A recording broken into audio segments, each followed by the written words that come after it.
Macro may or may not show up. We'll see. Cool. Hey, everybody, welcome. Happy Friday, first Friday in August. It's a brand new month. Here we are. Thank dog it's Friday. I think we're glad. I think we're glad it's the end of the week. We're already Well, and chatting in chat. I'm I'm confused. It's August now. I swear to God, it was just March. Yeah. But here we are. It's August for the 1st, which means, of course, we're deep within beta season for people who manage Macs and iOS devices. Yeah. I have been living on the betas for good or for ill, mostly for good, I will say, for about a month now. And yeah, I was going to say we got a full agenda today, don't we? Yeah, we do. We do. But first off, how are you? Long time no I'm see. great. I was going to say it's summertime here in DC. It is boiling outside. It is like walking outside wearing a warm, wet towel across Yeah. your face. But that is what it's like to live in the District of Columbia in the summertime. And I'm grateful for getting out to the pool with the family. I'm grateful for getting out to ride my bike, in the early morning before the worst of the heat sets in. I didn't get to do that today because I was working on some really cool stuff that I can't talk about yet with some of our friends in different parts of the world. So that was cool. I was going to say it's been a super busy summer here at Jump Cloud. We've done working on so many different things. We got mobile device trust out there, and you guys got to hear about that from Sergi. The CSP restrictions that Hari talked about last week here on the IT Hour went live on Monday, late in the day. So, depending upon where you are, yeah, you can now apply Wi-Fi network policies to your Windows systems just like you could on the Apple side. There are some sweet new things that you can do with other policies that are available there, including trust certificates and adding those to your Windows Trust store, which is super Mhm. exciting, especially for the organizations that use their own self-signed CAs or their own self-signed certificates for managing individual internal websites. This is a great way to make sure that those systems are trusted. We've got a lot more to talk about with CSPs in the fall as we go through the next couple of months. But I wanted to give a huge shout out to our Windows folks out there because there's a lot of really cool new stuff that we're going to be able to do with CSP. I'm trying to think other things that are going on. I went to northern Minnesota with my mom's family and then promptly got stuck because Delta uses Windows servers for everything and they were affected by the CrowdStrike situation. Um, and that was less than awesome. I spent an extra 2 days in northern Minnesota, which was fine, but maybe not how I intended to spend a couple of days. Shout out to the Hilton DoubleTree in Roseville, Minnesota, for putting us up, and making sure that we had a room over our head. But yeah, I was gonna say that was an adventure and maybe not a great one. I was in the Minneapolis airport when all of the Delta like boarding screens started to flip over to recovery mode, and I was like, oh, that's weird. What a weird Windows problem that is. And then I got to Duluth, Minnesota at 1 in the morning, and sure enough, all of their displays were also down too. And that was when I logged into Work Slack to be like, what's happening? Just to see like what could be going on. But we learned a lot about monoculture that week. We learned a lot about different types of security models.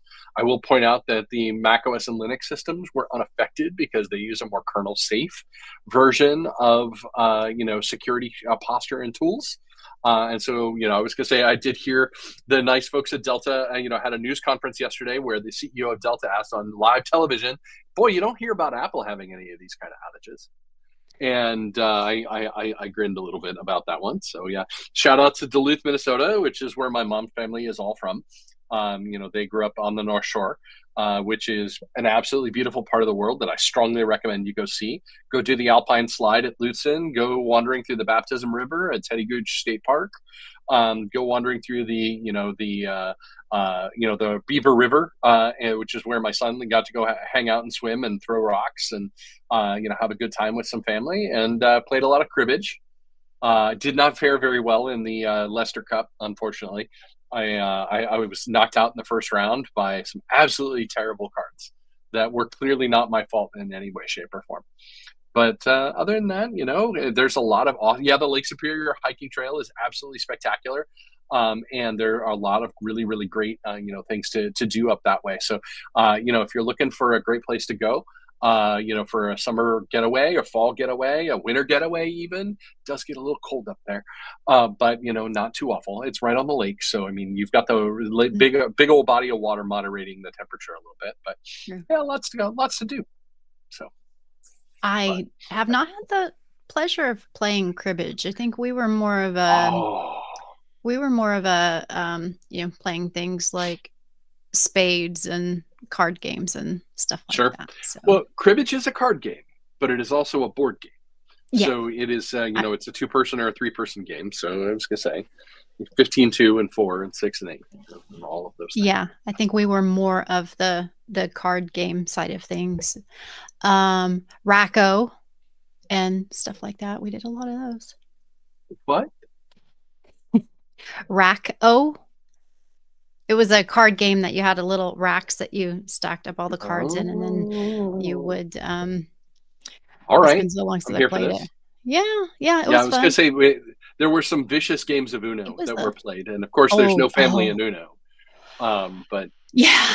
Oh, yeah, my grandparents were vicious with Uno. I mean, it didn't matter how young you were. They were totally. downright Oh like, it yeah, was a competition, and it didn't matter the yeah, there definitely. was no family there. And, they taught us how to play spades and things like that too, and they were just ooh, man. There was some pretty there was a lot of yelling. Let's just put Well, it that way. what's on the agenda today? What do we want to talk about? Well, we got a few things going on in community, and you already covered the product things. Hari wanted us to mention that CSP had gone live. Yay! General availability. And then we will jump right into Apple Intelligence. I see that we did have some comments in Slack with some things. So we'll get to those. So just real quick, we had some things going on in the community. So RN Hurt, Richard, shared a Honeycomb IO SAML SSO configuration. So Oh, just nice. kind of, yeah. So anyone who maybe hasn't done that before, he shared his experience and how to do that, give a little instruction on how to help you out with that. So that was really cool. Sean has shared another script. Boy, he and Jurgen are always sharing a bunch of scripts to help people out. And this was customizing your desktop background wallpaper V2. I think he has done a V1 earlier on Mac and Windows, showing you how to do that.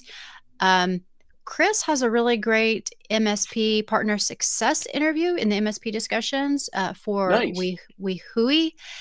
And Bronwyn has been posting a few things here and there in the product discussion, asking about help on how to implement JumpCloud for a multi-site organization. So for those of you who have done that, it'd be great to jump in and maybe give some advice on that.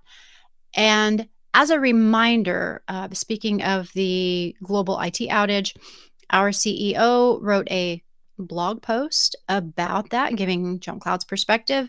And you might want to go read that. And then we have a post in the community asking for you to give your perspective on what we had to say there. So, feel free to go over there and do that. And I am also going to post another link to our IT trends report, just in case you haven't seen it or downloaded it, because it's got some really great stuff in there. We've been sharing a lot about it, but there's way more than we have even talked about in there. Some really great stuff from peers in the industry about things that they're thinking about, concerned about, what's going on.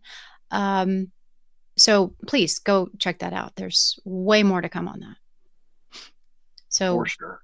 oh yeah, so many great stats in there and stuff around shadow IT and things like that that we haven't even touched the surface on in some of our conversations yet. So Yeah, those reports I always find are super interesting in terms of just like, hey, how are people thinking about things? I'm really grateful this is something that we publish, that we make available to the community, because there's a lot of really great information in there and gives you food for thought as a small business IT administrator or jump cloud admin, just to see what your colleagues and peers are thinking about. And, it can show you where you're ahead of the game because there are probably a lot of you, especially those that are here, who are at the very forefront of this kind of discussion and can give you an idea of how far ahead of the community you are. And gives you an opportunity to maybe share some of your important lessons to everybody who's out there, who's working on those kind of things. And we really want to hear those inputs. So the Jump Cloud community is a great place to share discussion points. And we're going to be having a discussion today about a really key compliance and feature rollout topic. In terms of how organizations are going to have to think about Apple Intelligence and how you can manage those kind of things.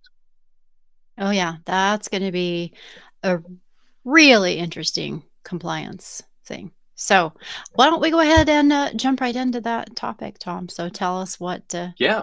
what's going on Well, there with the I was release. going to say, I brought a slide deck. I cheated. I started this literally half an hour ago. So if there's incorrect information, I apologize. But I've been thinking a lot about Apple Intelligence because I think that Apple Intelligence is one of the key features that we got to see this summer at Worldwide Developers Conference that Apple had in June, and so. As we think about how we prepare for Apple Intelligence, we have to know what it is. We have to know what it does. We have to know how it affects our business. And this is a great opportunity for us to think about artificial intelligence writ large, how your organizations have policies around large language models, how your organizations have policies around external tools that can that can do things based on all of those things. And obviously now is the time to be preparing feedback for Apple on how they are working on these kind of things because they need to hear from you, the customers, about how these things work and how these things operate. So, I do want to dive right into our whole conversation here. I think that there's really an agenda that we want to talk a little bit about in terms of what is Apple Intelligence? Who is it for? What can Apple Intelligence do?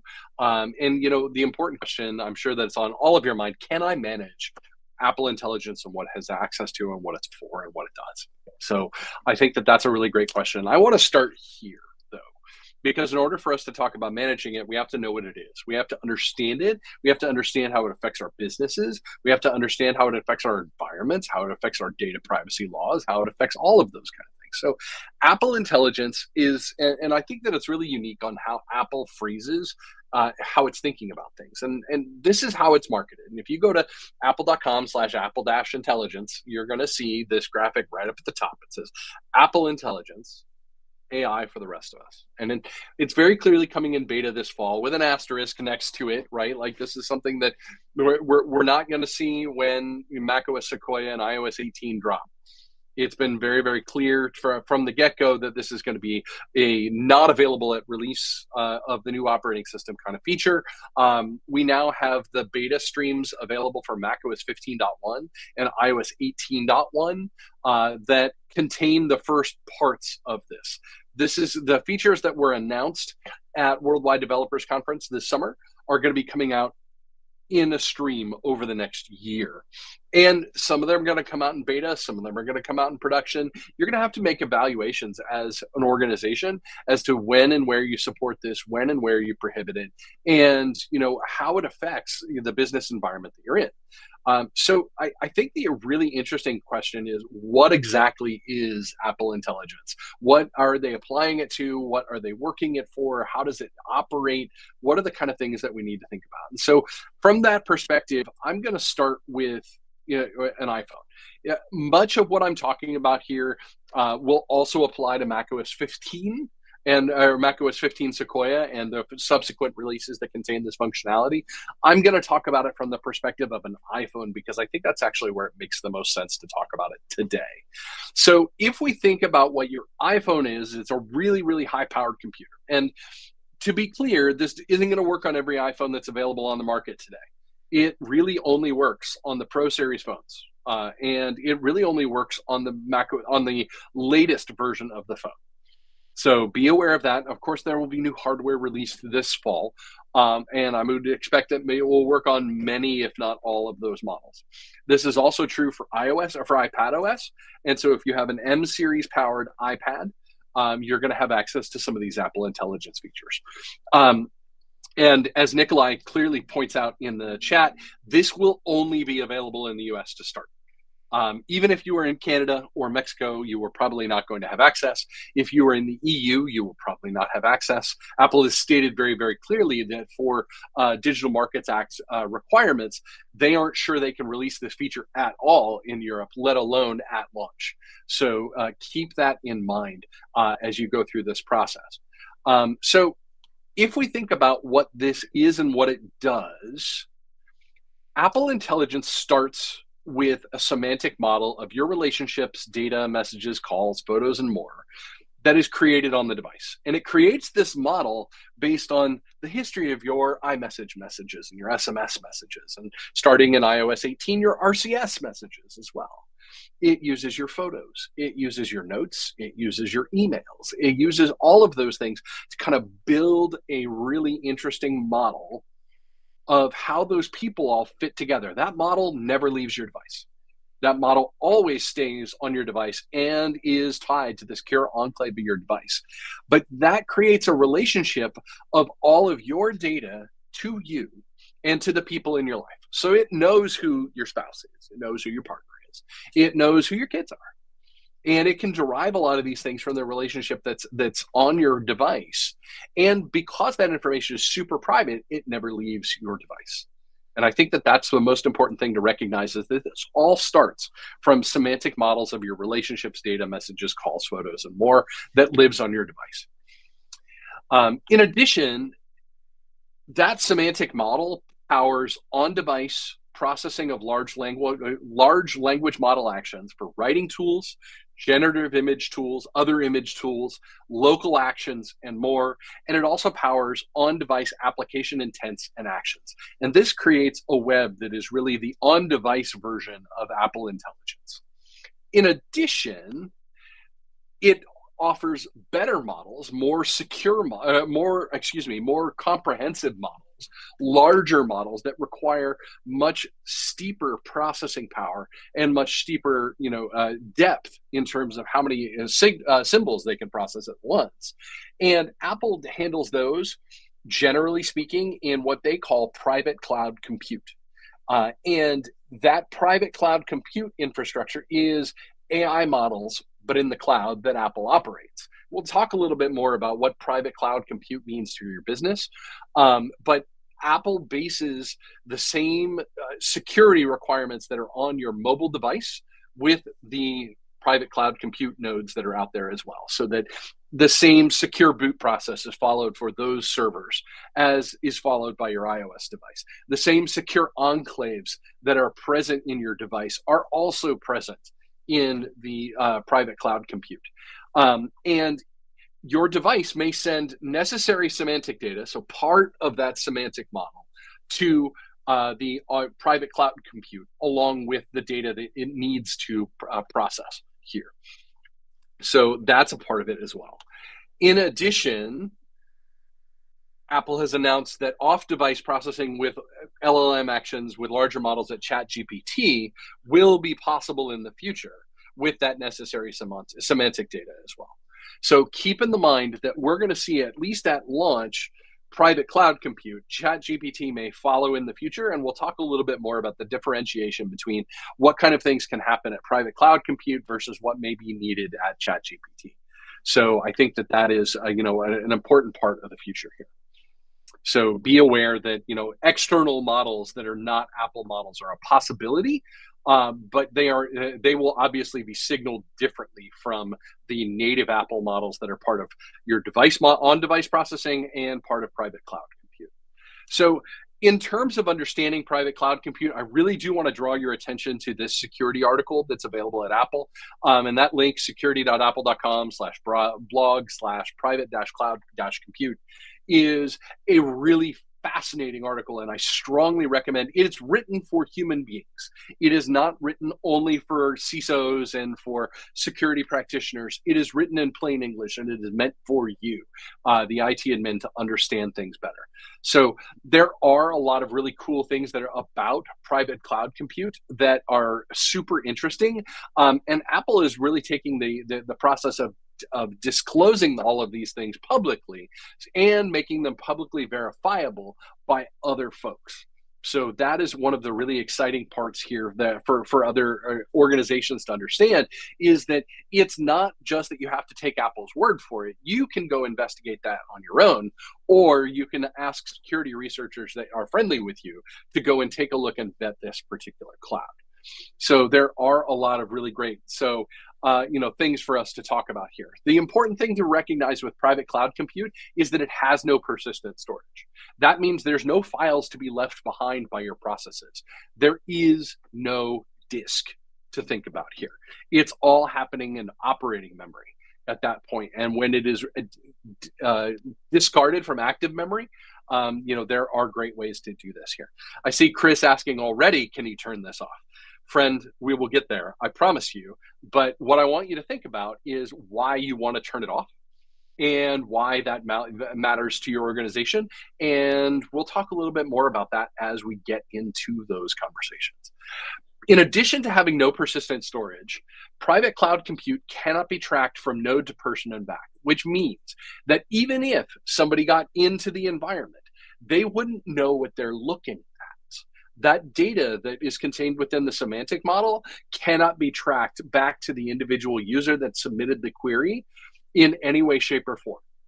In addition, this has publicly verifiable, independently verifiable security traces, such that if a node were to come online and could not be audited, it could not receive or send traffic back and forth to devices because of security restrictions that are available to the device that are baked into to iOS and macOS in this case.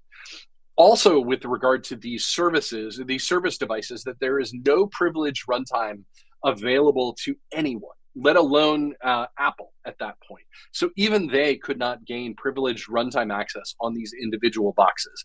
They're meant to be created in such a way that they can't be interfered with, and that they cannot, that external parties could not gain access in a privileged way that would allow them to, track that data back to the original recipient or the original sender.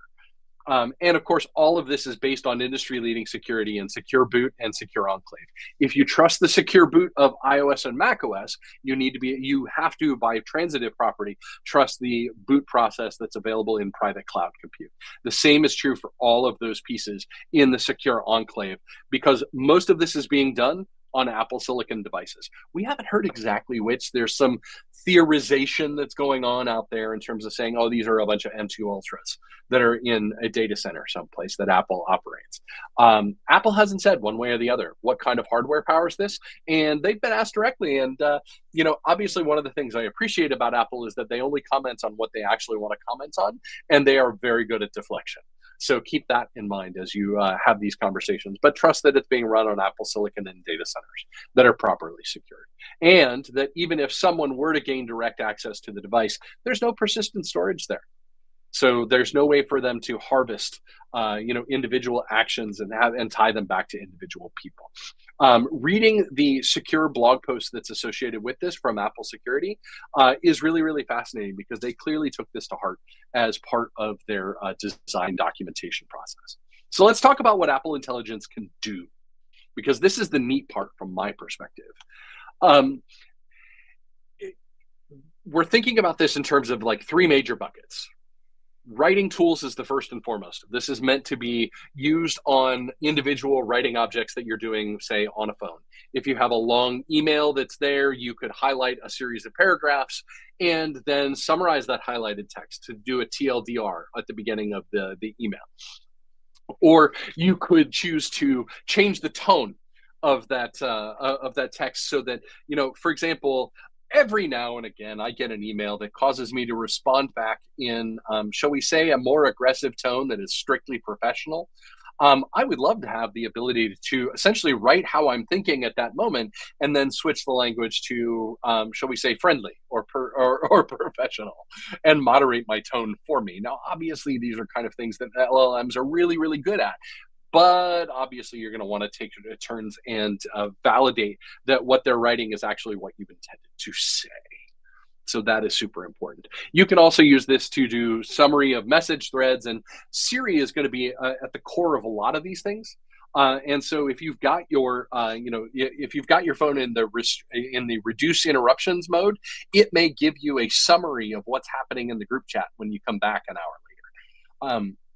Which is super helpful for those of us who are on like the neighborhood dads, group, and they're talking all about the U.S. India archery match right now, as well as the U.S. men's national team playing Morocco. And there's a lot of feelings out there, and I just don't need to know them until I sit for lunch today. And I would much rather have just a brief summary of all of those things than watching that live with my friends at this moment. You can also use this to proofread or rewrite a particular section to give yourself an editorial voice. In addition, you can use this to create lists or tables within notes documents and things along those lines. And what's really, really cool about the writing tools that are associated with this is that they're available in almost any standard text box that your operating system brings to bear, which means they work in Apple applications and they work in third-party applications that use Apple's common text box fields here. So, this is going to be super interesting because Apple Intelligence can work not just with the native Apple applications, but it can actually work also with the third-party applications that use Apple's public APIs. So that's exciting. In addition, there are image tools that are here as well. There's image generation in multiple different styles based on a number of different inputs that you can have. I liked the version of this that works in Notes, the Notes application, where you can create a long note and then draw a big box and say, hey, put an image here based on the contents that are of these notes. And the example that's used in the Apple website is, it's a note taken on Indian architectural history, and based on the contents of the note, it determines that, hey, this needs to be a Mughal style architectural building, and it creates that for you directly in the place in the sketch style. So animation style, sketch style, emoji style, those are all of the different kinds of image generation it can do. It can also do this, it can search your photos to make it a memory kind of value based on, hey, show me all of the photos of Charlie when we were at the Alpine slide, or show me all of the pictures of Charlie's first day of school. And, this is a place where the operating system gets to have a better understanding of what you're actually after. One of the other things that's not shown in this deck is the third thing that Apple Intelligence is for, and that's in terms of making Siri more connected to your actions. One of the interesting parts of the Apple Intelligence workflows that are available is the use of app intents. Intents are ways that developers can suggest to users what's going to happen next. And so if you have an activity, for example, like give me the weather forecast where I am in Carrot Weather, you can turn that into an intent that then Siri could use. So this is one of the great ways to make Siri a smarter partner, because we've all had that frustrating conversation with the lady that lives in our phone, or the gentleman that lives in our phone, or the the non-binary person who lives in our phone, with a problem keeping the conversation going. Having a larger set of context that's available to Siri to understand the flow of conversation from, hey, am I going to be able to make it to Charlie's play today? To what's the weather going to be? Is it going to rain? What's traffic like? Do I need to leave early? And be able to moderate that entire conversation. That's all also built into the same kind of Apple Intelligence engine that we're looking at here. So with all that said, the question that I wanted to say is, who's Apple Intelligence for? The answer is really anybody with an iPhone or anybody with a Mac, because these are all key tools that we can use as part of our day-to-day operations. The writing tools alone are incredible. The image generation tools, when they come to later betas, may be worth exploring. I'm a little less positive about image generation through generative AI. I think that is, I know too many artists and illustrators who I want to keep busy. that I'm concerned may find it harder to operate in a market where generative image tools are part of the day-to-day operation. Certainly our feedback to Apple was, hey, I would really love it if, this was not a part of the environment. So, of course, getting to that question, can I manage Apple Intelligence? Well, friend, the answer is yes, you can. And this is all based on public documentation. I also want to make it very clear. I'm not talking about anything based on extra knowledge that's available from the internet or extra knowledge that's available with our relationships with Apple. I'm talking here purely from Apple's documentation and management documentation and all of the other pieces here. So if we want to think about it from the perspective of how do I manage Apple Intelligence using JumpCloud or using any other MDM, these are the 6 things that you're going to be able to manage. You're going to be able to allow or deny Siri on your device. You can do this today. The same Siri policy that is present in JumpCloud today will work for managing Siri's access to Apple Intelligence.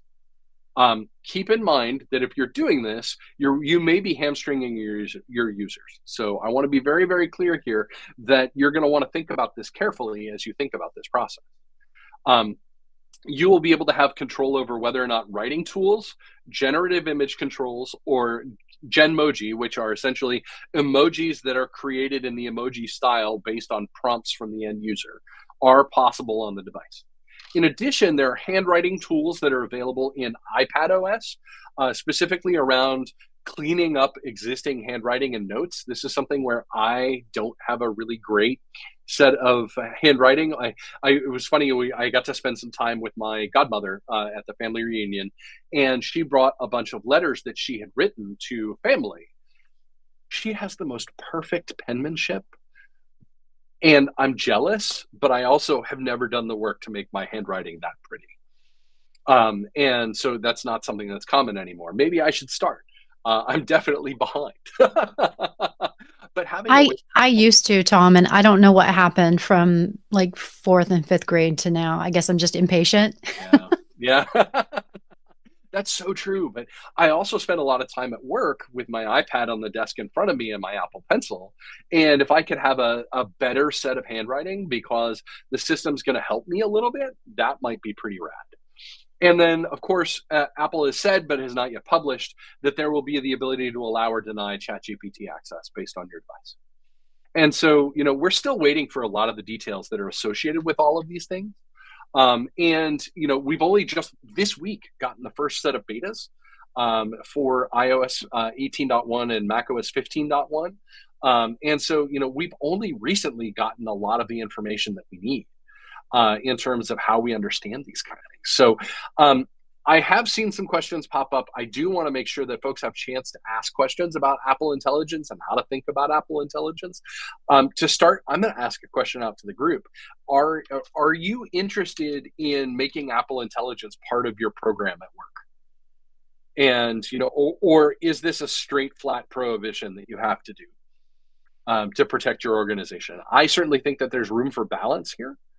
I think that it's going to be really, really important for Apple to hear feedback from customers directly on this one. And this is where I flog the pony. Every time that we talk about talking to Apple, the feedback assistant that's built into macOS is an incredibly helpful tool, especially if you're signed into managed Apple IDs that are part of the Appleseed for IT program. If you don't know what I mean by Appleseed for IT, may I suggest going to beta.apple.com/IT and joining the Appleseed for IT program. All it takes is a managed Apple ID that's part of an Apple Business Manager account, or talking, if that's not available in your market, talking to your Apple representatives. So I have a feeling that there are going to be some folks who are like, you can't ever run models, even approved models, even models that I trust because I trust Apple, that won't leave the device or won't leave the Apple device plus private cloud compute combo. I can certainly see organizations saying, I want no part of ChatGPT. So, I think that, one of those things is that is super interesting here is that, you have that ability here to say that, look, I trust Apple. I don't trust these other guys. Or it's also very, very clear that, you could say, hey, look, we've got a really great partnership with ChatGPT and OpenAI and Microsoft. We really want to use those features. And so I think that there is a lot of interest here in terms of how these things are going. But I do want to turn it over to Q&A. I do definitely want to hear from folks in terms of like, what kind of questions do you have about Apple Intelligence? I'll do my best to answer. Obviously, it's a place where we don't know what we don't know yet because we're still exploring this particular place. We're still trying to figure out what comes next here. And so, as we have conversations with Apple, I definitely want to represent our customers' needs back to Apple in terms of how we go about this in the future.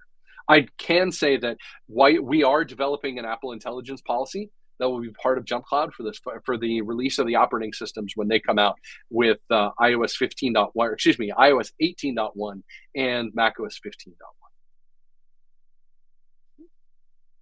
Yeah, so Nathan had answered your questions. Not sure yet. We'll need to see how things develop. I can see allowing some use of it as we already allow some AI tools. So that's interesting, Nathan. I'd love to hear more about what AI tools, or maybe just what's your use case for allowing some of them already.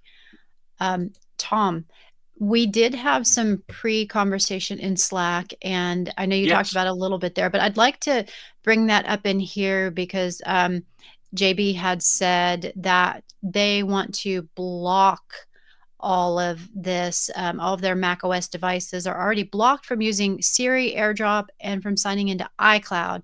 And what they'd like to know is if there will be a standard policy to add in Jump Cloud to block additional Apple AI services outside of Siri. So the policies that we can bring to bear are going to be based on the items that I put up on the screen, which is to say, allow or deny Siri, allow or deny writing tools, allow or deny generative image tools, allow or deny Genmoji, allow or deny handwriting tools, and allow or deny ChatGPT. Those are the 6 things that we have controls for. And, we're not going to be able to determine, to limit these tools to just on-device intelligence. Apple considers the on-device and private cloud compute piece as one whole. And so if you are concerned about data leaving devices, and even though they are traveling across the trusted plane to Apple, you may need to turn off all of Apple Intelligence. And while I think that there is a challenge here in terms of managing this in a straightforward way.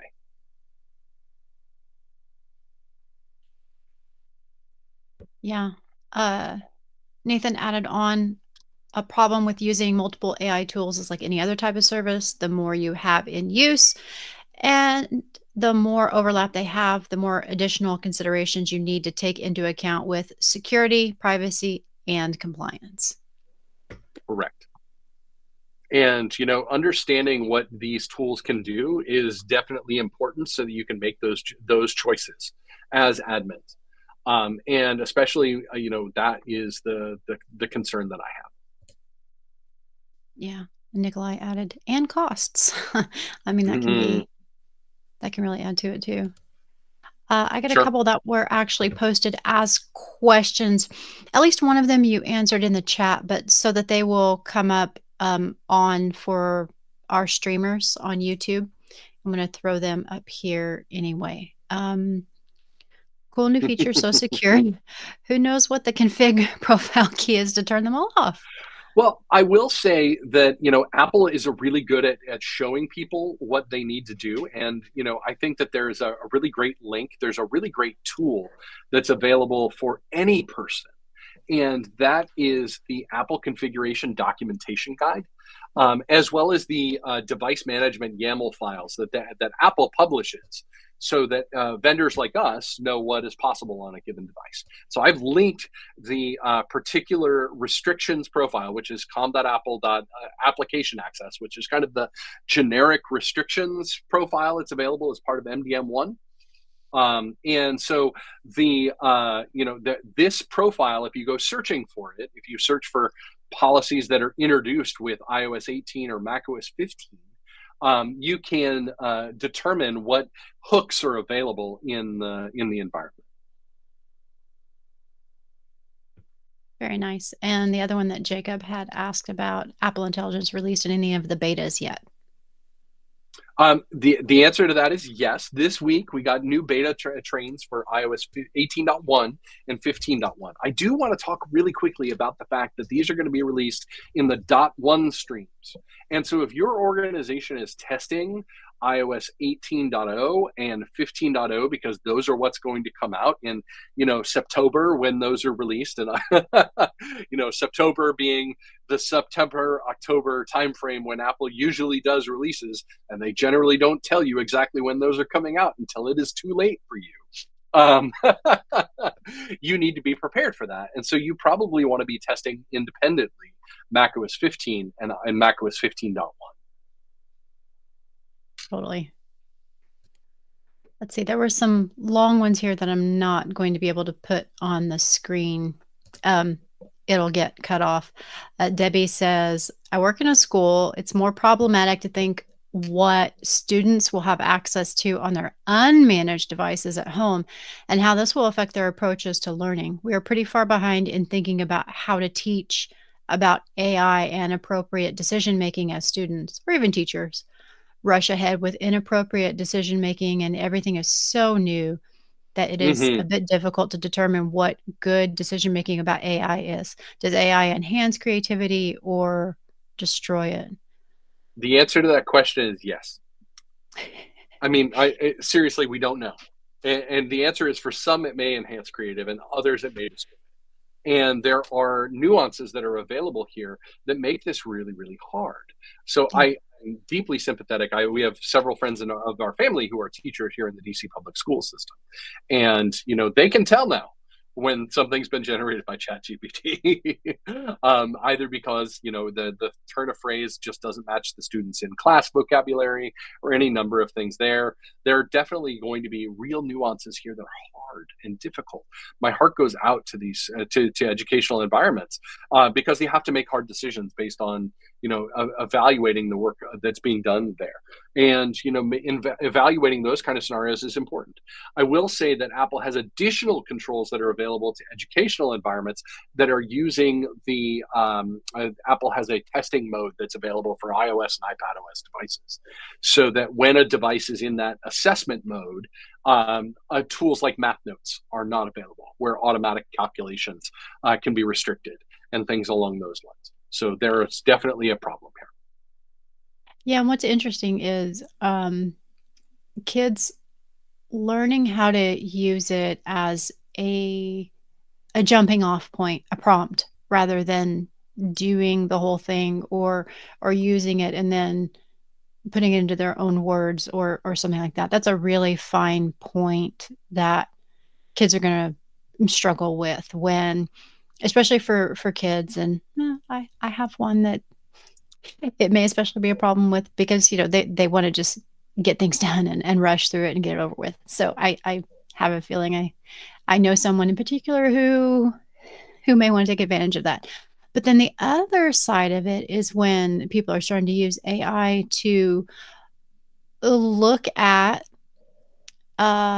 papers and stuff to judge whether or not it was produced with AI. And It's turtles all the way down. I've seen some really interesting things where people are saying, I wrote this paper and yet I got dinged at saying it was written by AI and it wasn't. And when professors and teachers, I think I've mostly heard of this in college though, when professors are relying only on that instead of also reading it and judging it, uh, we have kind of the opposite problem. So it's a really interesting conundrum in education in particular right now. So, uh, I feel for you, Debbie. I'm sorry. I know that's a really tough problem to solve right now. So I'm hoping that bigger and smarter minds than mine, ours, can work on some of These are going those. to be choices that we have to make in groups as a society. So my master's degree is in history of technology, focusing on adoption of technology by communities. And so I spent a lot of my research time doing early stuff with social media. A lot of papers on how we invented hashtags. A lot of papers on how we, applied search to social media and how social communities are created asynchronously. And so, those kind of things are all about the application of technology to society. The STS majors out there know what I'm talking about: history of technology, sociology of technology, sociology of science, history of science. Like, those disciplines are so important right now because they're helping us make sense of new technologies. There was a time when people thought that society would fall apart if everyone had access to telephones, like just like telephones like we grew up with in the 80s and 70s and whatnot. There was a time when we thought it was all going to fall apart with that. So, I think that there is room for discussion and alignment. What is troubling sometimes to me is that we have this model of education that hasn't changed. Like, there are people calling for change, but technology is way outpacing it. And then we saw during the pandemic how it was rapidly falling apart because we hadn't planned for anything beyond what we had set up, and everybody was scrambling. Um, so I know we're getting off on kind of a tangent, but it's related to technology because we need to figure out how to update based on technology, but also not overwhelm kids with too much screen time and too many screens, but also update the way we are educating our kids, incorporating technology, but not going, using it too much. Because I know my kiddo just fell apart when it was completely all screens all the time. Just hated it, hated school, and still Mm-hmm. is not a fan of school now because of that, because they use screens so much now. So, all right. We'll move on to Chris's comment because it's another old one. And this first line's killing me here, Chris. I'm a crotchety person already in my 30s. Really? I just got to stop you there, Chris, because, dude, I hear you, friend. I hear you. I hear you, but I may have a couple more years on you. And if you're calling yourself a crotchety old person, I don't think I want to hear to my face what you would call me, or what you would call Tom. Excuse me, what you would call Tom. Beyond security, privacy, and accountability, which the lack of EU availability may be revealing some weaknesses on, what is this doing that adds real value, not just speed or efficiency for its own sake, but actual insider value? Summarizing things, the value of employees is their unique ability to pull out what's important to them and the org from a document or meeting. Writing emails, if our staff can't write appropriate emails, that's a hiring training problem. Fancy clip art? Okay, that one is probably useful. I hear you. And, that this is one thing where my wife and I are both product people, right? Like, we spend our days, writing PRDs and writing, JIRA tickets and other things along those lines. And here's the thing that is 100% true. LLMs cannot think for you.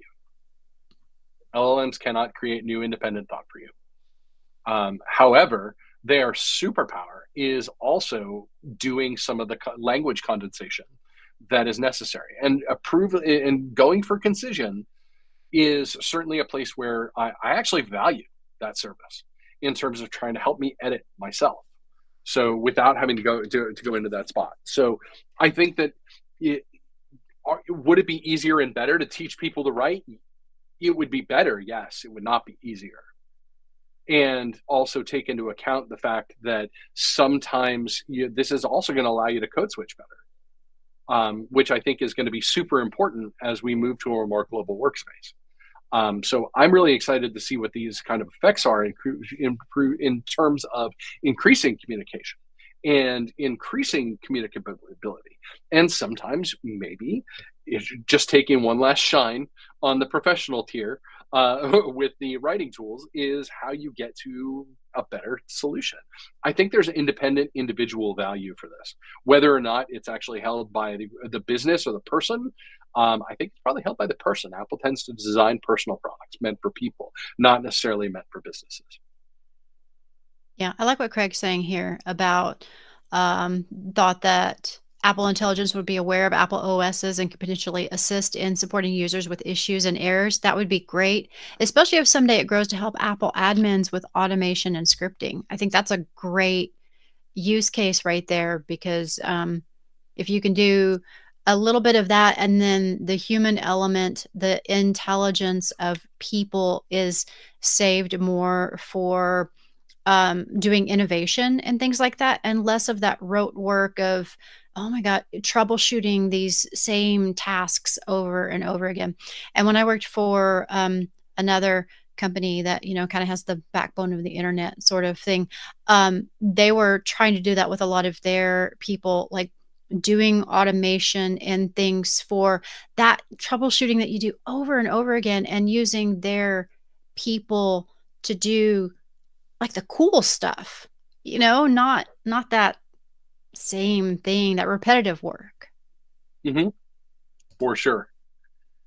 There is a lot of interest here in terms of how we actually get to a better model, and there are things that Apple Intelligence can do on device through Siri now, when Apple Intelligence is enabled, for example, to search through the help documentation to figure out, hey, how do I put this Mac in DFU mode? How do I put this iPad in DFU mode? And being able to get that machine restored back, because there's different processes for each person.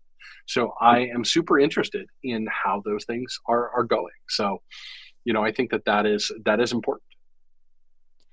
Now, part of one of Debbie's comments was interesting because she says, how much ability do we need to have before we should delegate the task to AI? For example, has GPS destroyed the ability to navigate? Now, Mm, I don't know because for me, I need to use it the first couple of times I go someplace, and then after that, I'm good. But is that because I grew up using maps, or is it just you need to know the first couple of times you go somewhere? Because you had to do that with maps too, right? Like, you need to know how to get somewhere a few times, and then eventually you're like, "Oh, yeah, I know how to get here now. I don't need that anymore." So I don't know because I like to know where I'm going. I don't like to use GPS all the time. So is that a person thing or a reliance on technology thing? Like, do you know anyone who has to rely on GPS every time they go to someplace, even if they've been there a million times? I mean, and this is, I don't say this to pick on my partner, but my partner and I have very different skill sets when it comes to geographical navigation. If you get me someplace once, I can always get back there. That is not true for her. And I think that Apple Maps is world changing for her. It has made it possible for her to navigate entirely new cities that she's never been to via public transport systems, because she has confidence in the ability to get from place to place. That opens up the world. That is a net positive. And so, those kind of things, I can handle my path without it. I don't think any worse of anybody who chooses to use those tools on a day-to-day basis. In fact, that is an enablement for them. They have a disability. We're suddenly okay with taking that away. Some people may have dyslexia or dysgraphia in terms of how they write, or in terms of how they create language. Mhm. Shouldn't we be building tools to help them too?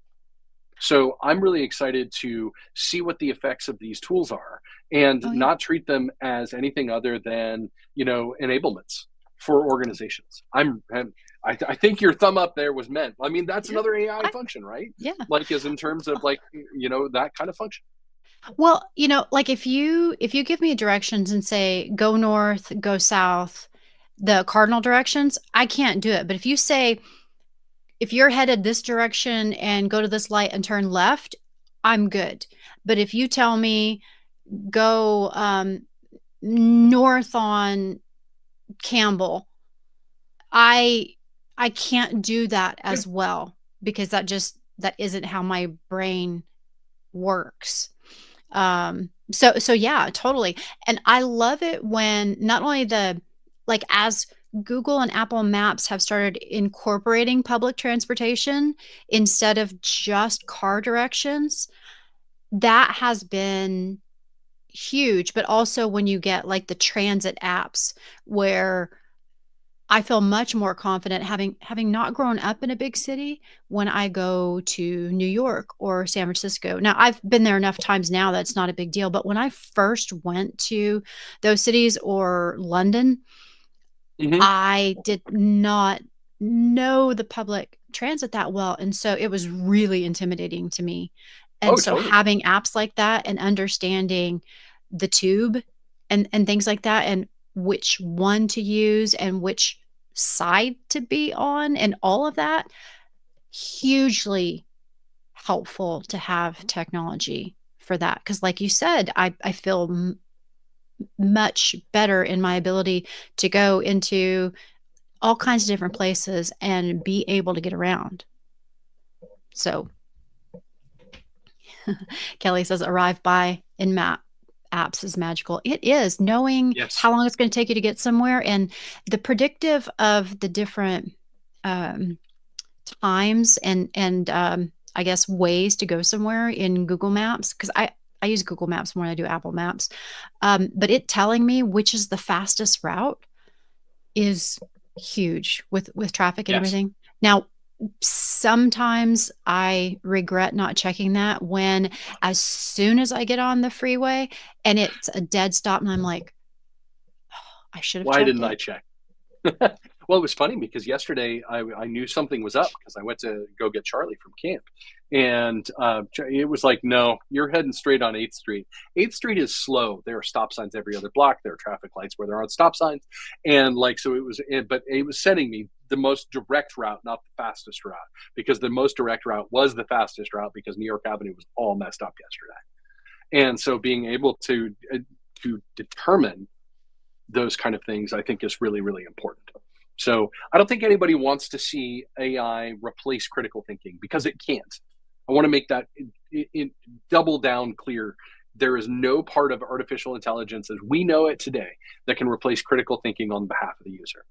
There are things that you can do to make it a more rapid path to a clearer communication, which I think is valuable and important, Mhm. especially in terms of saying, hey, can you give me the start of a TLDR of what a large language model will take down out of this system? Because that's also what the recipient may be using. They might be using Superhuman or any number of these other email tools that are doing those kind of, those summaries anyway. And so if you're figuring out like what is my person going to see out of this email, that is a great use of those AI tools. So I'm super excited about the possibilities here. I think we do need to be aware of what the possibilities are in terms of controlling their use, because I'm not a fan of these generative image tools. And I think that they represent, I mean, because the other thing is, if you create an image out of generative image tools, that image can never be copyrighted. It can never be the property of your company. It can't be used for marketing purposes because it's not the property of anybody because it was created by an AI. And so you can't use it for corporate illustration Not at only all. that, but also the likelihood of it having scraped real Yeah, artists' work is correct. We don't know is what those huge. models are trained on. Mhm. Apple has said that it's trained some of those things on publicly available things, which may include copyrighted works. Mhm. And so, I think that it's funny. Nilay Patel, who's a host of the Decoder podcast and host of, or one of the editors in chief over at The Verge, has a really good comment that copyright law is the only law on the internet because it controls so much of our policy decisions and things along those lines. That is Mhm. 100% true with how large language models are being handled. I strongly recommend everybody go listen to the latest episode of the Decoder podcast, which had, or it might not be the latest anymore, but there was one that had one of the editors of The Atlantic, one of the publishers of The Atlantic, who made a content deal with OpenAI. And it was super interesting to hear, why'd you do that? Don't you realize you're in a creative industry? Why would you make a deal with these folks? And it had everything to do with how that data was being used anyway, and they might as well get paid for it. Mm. So we're coming up on the bottom of the hour. Is there anything else we want to kind of wrap up with? Well, one of the things you were talking about the critical thinking, I don't know if that was sparked because of Nathan's comment, but Nathan is saying that this it creates kind of an easy button and Nathan's partner has been struggling with postdocs and students who are using AI to generate code for study design and statistical analysis.